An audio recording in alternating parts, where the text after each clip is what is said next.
Result রাষ্ট্রবাদীরা 3, চোরেরা 0। চোরেরা 0। ওরা এটা করেছে যাতে পরের দফাগুলোতে ওদের এজেন্ট বসে। আমি আপনাকে লিখে দিচ্ছি, নিশীথ প্রামাণিক 54,000 ভোটে জিতেছিল গতবারে, এবারে 1,08,000-এর বেশি ভোটে জিতবে। জলপাইগুড়ির মার্জিন বাড়বে, আর মনোজ টিকা কত ভোটে জিতবে কেউ জানে না। ওরা 4 লাখে গিয়ে থামতে পারছে।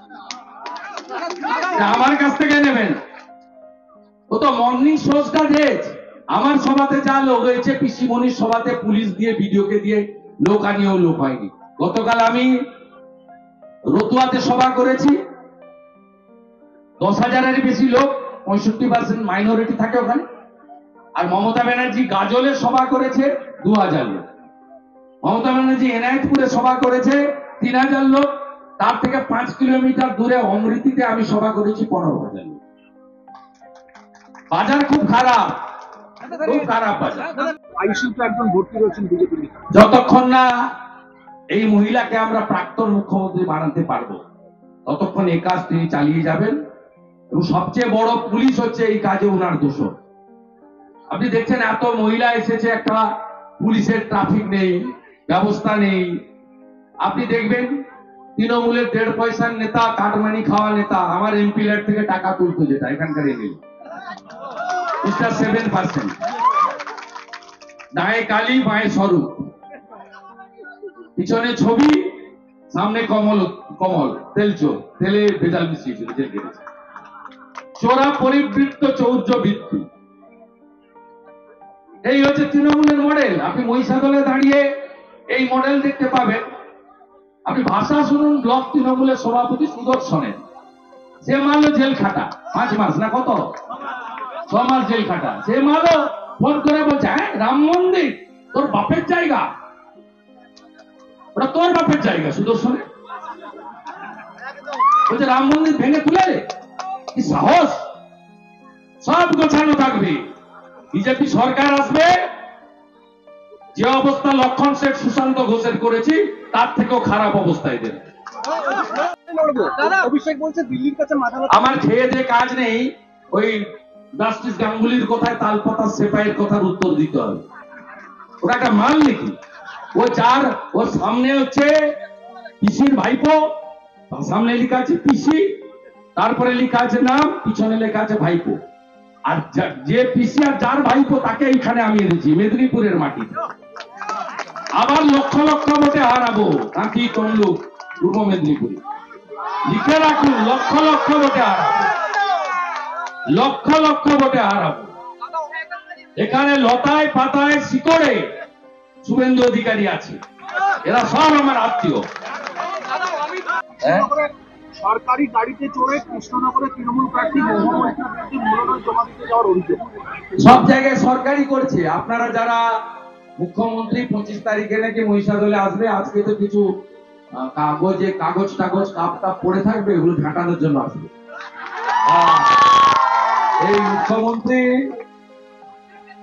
আপনার 25 তারিখে যেদিন এখানে আসবেন, দেখবেন এখানকার ডিআইএসও, আমাদের যে ডিস্ট্রিক্ট ইনফরমেশন এন্ড কালচার হচ্ছে ডিআইসিও, তিনি আপনাদের মেসেজ করবেন যে মুখ্যমন্ত্রী আসছে। লোক প্রসার শিল্পীদেরকে ইন্দ্রনীল সেনের কথায় ফোন করে করে বলছে যে আপনারা তৃণমূলকে ভোট দিন, লোক প্রসার শিল্পীদেরকে। অতএব গৌয়া মৈত্র একই ঝাড়ে একই বাঁশি হবে, মমতা ব্যানার্জির ঝাড়ে ওই বাঁশি হয়। আমাদের গাঁয়ের ভাষা আছে, সরল ঝাড়ে সরল বাঁশ, পিকটি ঝাড়ে পিকটি বাঁশ, কাটা ঝাড়ে কাটা বাঁশ। গেরুয়া শৌচের প্রতীক, বীর্যের প্রতীক, স্বাভিমানের প্রতীক, হিন্দুস্তানের প্রতীক, ভারতবর্ষের প্রতীক। স্বামী বিবেকানন্দের গায়ে থাকে গেরুয়া। গেরুয়াকে যারা আক্রমণ করবে তারা দেশ বিরোধী, শুধু দূরদর্শনের লোকে নয়, সবাইকে গেরুয়া করা উচিত। গেরুয়া ছাড়া কোনো কাজ হতে পারে না।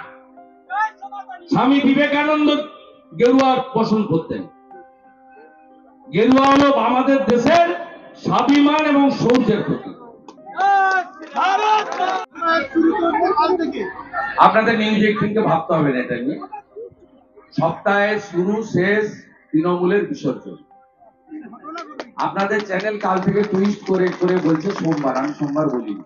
আমি বলেছি সপ্তাহের শুরুতে যে অবস্থা হবে তাতে পিসি ভাইপো বেসামাল হবে। ওয়েট, আজকে রবিবার, আজকে রবিবার, অপেক্ষা করুন। করছেন এই নির্বাচনে আপনি বলুন, একটা হরিদাস পাল এসেছিল হলদিয়াতে, একদিনে 27 লক্ষ টাকা খরচ করেছে, গোল্ডেন রিট্রিটে 154 জনের সভা। আর তৃণমূলের যত সিনিয়র লিডার সুধাংশু মন্ডল থেকে বিপ্লব রায়চৌধুরী, ওদের কি করুণ পরিণতি দেখো। ওর নাতির বয়সী বয়স, একটা চ্যাংড়াদের কর্পোরেটদের পার্টি তৈরি হয়েছে। ভোট মিটলেও কোচবিহার অধিকারী নির্বাচনী সেখানে প্রচার ছিল, সেখানে তৃণমূলের বিরুদ্ধে হামলার অভিযোগ উঠল। তৃণমূল সব জায়গায় হামলা করে, তৃণমূলের কাজই হামলা করা। তৃণমূল গুন্ডাদের দল, জঙ্গিদের দল। পদ্মা মণ্ডল বলছিল না, এর রেজিস্ট্রেশন খারিজ করা উচিত। জঙ্গিদের দল, পিএফআই সিমির সঙ্গে সরাসরি যোগাযোগ আছে। সরকারি গাড়িতে চড়ে কাল রাতে বোমাবাজি চলছে। ফরিদের বাড়িতে বোম ফাটানো ফেটেছে, যারে বোম ছিল 13টা বোম, আমার কাছ থেকে নেয়। পুলিশ চাপার চেষ্টা করছে আর সাংবাদিকরা বের করানোর চেষ্টা করছে, তাই তো। আমাকে সঙ্গে সঙ্গে ওই গ্রামে আমার লোক আছে। দাদা অমিত